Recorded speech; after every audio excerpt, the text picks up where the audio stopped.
Hello po guys, kumusta po tayong lahat? Sana po okay lang ang bawat isa sa atin. Ginagawa ko po ulit tong life coach POV ko, motivation po ito para sa ating lahat. So, continuation po to dun sa 1 and 2. Sabi din po dun sa mga dokumentaryong nakita ko, alam ko nakikita nyo rin po to. Kasi kalat po to iba-ibang platform po, kinakalat po talaga nila para marami pong makapagbigay ng opinion, para marami pong makapanood. Hindi na po talaga kayong tinatago.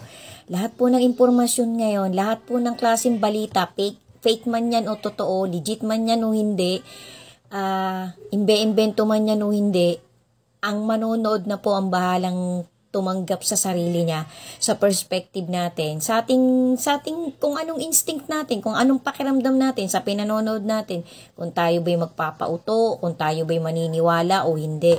Para po sa akin, sabi po nung mga archaeologists, pati po nung mga inutusan nilang mga nag-e-excavate po kasi sila, naguhukay po sila naririnig din daw po nila yung mga ungol-ungol na para na silang malapit sa ilalim na papunta sa hell, dun nga po sa torment place.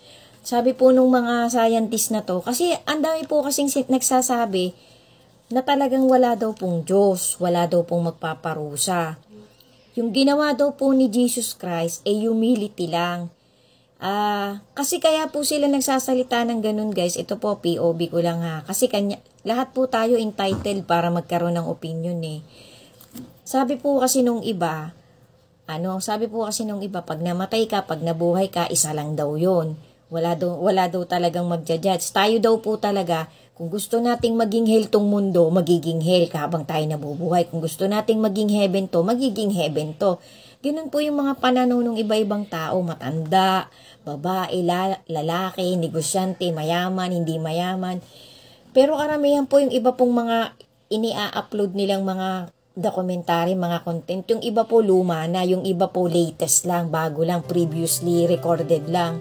Kasi nga po nagliligaw po yung iba Basta po tayo, yung pong mga nakakakita ng content ko, ako po walang masamang itinatawid. Ako po nagbibigay lang ng sarili kong opinion, sarili kong pananaw. Nasa sa inyo po yun. May kanya-kanya po tayong discretion kung magpapaligaw tayo. Kung pababayaan natin paniwalaan sa mga sarili natin, pati sa mga mahal natin sa buhay, na talagang walang Diyos. Nasa sa atin po yun kung gusto nating maniwala.